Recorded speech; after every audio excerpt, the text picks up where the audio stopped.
comme de rubis qui illumine la nuit. La super gaule, quand je pense à toi, t'es trop bonne. Welcome back to Horror Movies.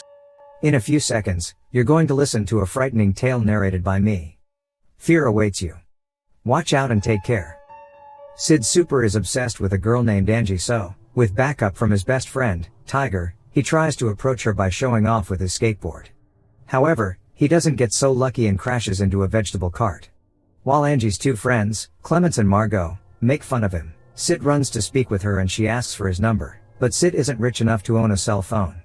Then, Angie leaves with Virgile, her boyfriend, after asking Sid to call when he gets a cell. Sid, who lives in a wreck, gets home and calls out to his mom. She comes out soon and he asks her for his birthday money in advance. As she can only spare 30 euros, Sid grabs the money and goes on to work. He asks for an advance on his paycheck from his boss, Mr. Fritz, but he refuses and makes fun of him instead. Seeing that he can't raise more money, he goes the next day to a cheap cell phone shop. The salesman tricks him into buying a pretty red phone which Sid later finds out isn't working, but the salesman won't give him back his money. Suddenly, the phone powers on in Sid's hand, taking the seller aback, who says he has never been able to switch it on since he got it. So, he tries to get it back from Sid but he flees. Then, Sid goes the next day to meet Angie for her number. Angie's friends first make fun of him as usual, calling his phone a toy. To prove it, they ask him for its brand, which he doesn't know. Angie becomes slightly embarrassed and tells him she'll think about it before leaving with her friends. Soon, in science class, Sid's phone mysteriously makes a phone call inside his bag, unknown to him.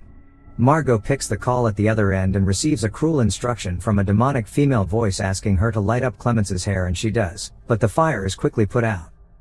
Margot is then taken to the principal's office where she's to be declared suspended, but she doesn't even remember what she did. So, she's set free. The next day, Sid recites what to say to Angie and shockingly, the phone calls Angie all by itself. When she asks why he called, Sid says it's just to say hi and Angie ends the call. Checking through his list of dialed numbers, Sid finds Margot. How?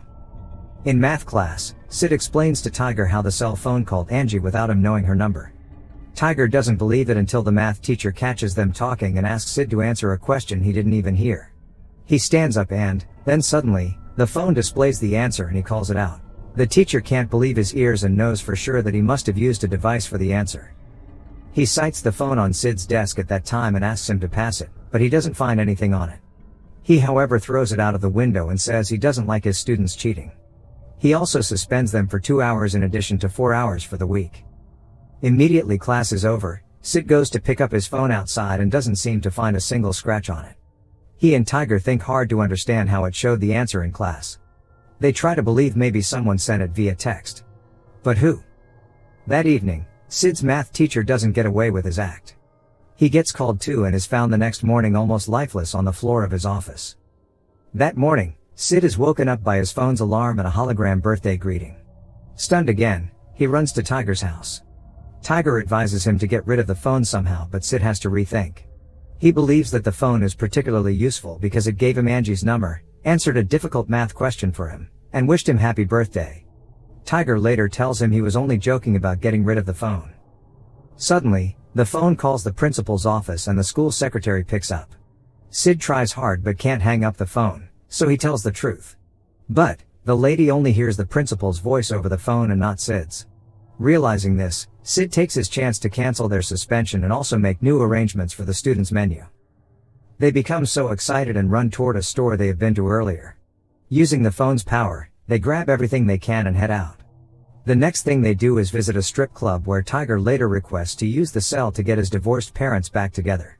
Sid declines and tries to explain to Tiger that the phone chose him on purpose, but later hands Tiger the cell when he gets angry.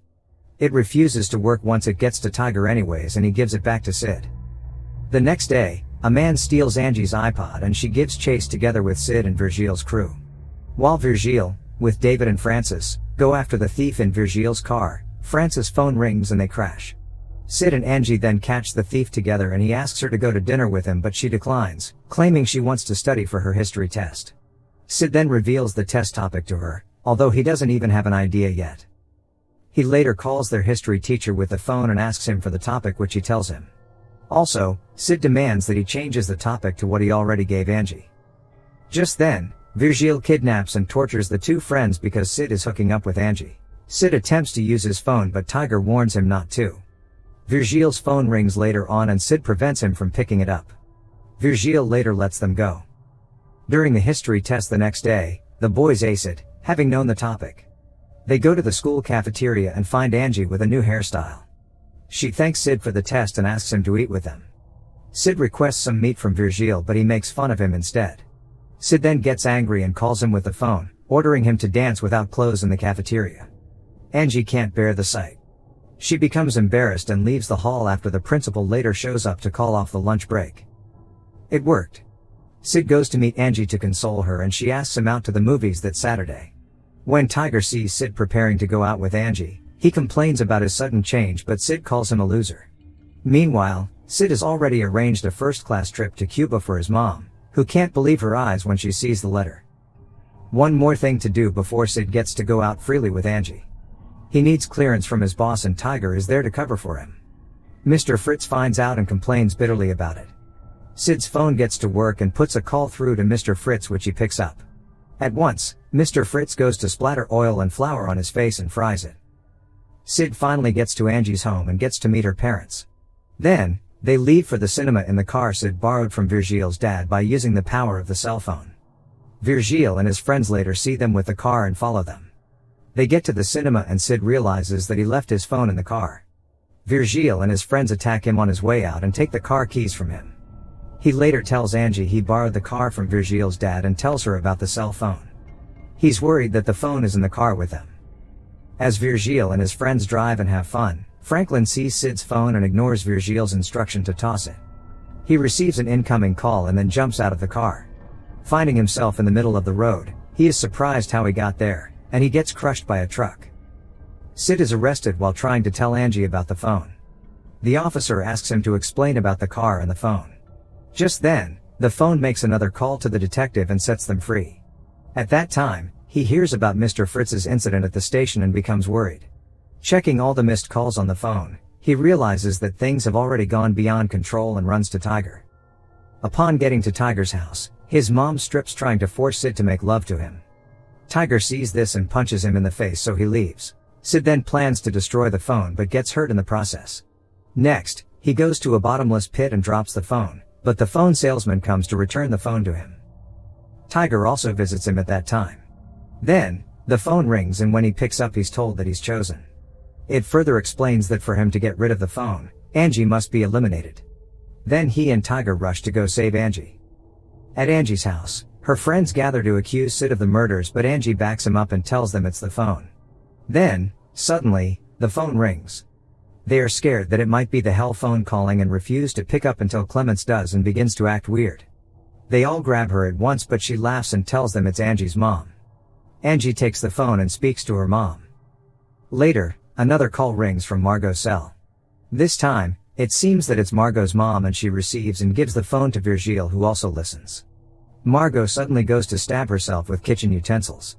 Just then, Virgil who also listened pours hot liquid on Clemence causing David to eliminate him. Another cell rings and this time the dog answers it and becomes wild. It attacks David and eliminates him. When Sid and Tiger arrive at Angie's house, they find her under attack by her mom and rescue her. Angie sobs at once that all her friends are dead in the kitchen and begs Sid to destroy the phone but he doesn't yet know how. Angie suggests using her mom's compactor to crush the cell phone. They manage to crush the cell but it expands. Now, Sid's got an idea and he takes them to the lab to dip it in acid and end it for life. But, the lab instructor delays them and the phone makes new calls. The principal enters hypnotized and puts the phone to her ear. They knock the principal out but the lab instructor ends up gulping the acid. The phone makes some more calls and the entire school rush after the phone to save it. Just when the two have given up and try to make out, Sid thinks of placing it in liquid nitrogen to freeze it. The chaos heightens and even Tiger nearly gets hypnotized when a hypnotized student puts the call to his ear. But, because he's wearing earplugs, he manages to slip the cell in and it freezes. In the end, they drop the locked up phone in the middle of the ocean on their trip to London, which Sid earlier arranged with the cell phone. He and Angie later make out while Tiger walks away, jealous. Spooked out? Make sure to subscribe and turn on notifications so you can watch more videos like this. Thanks for watching.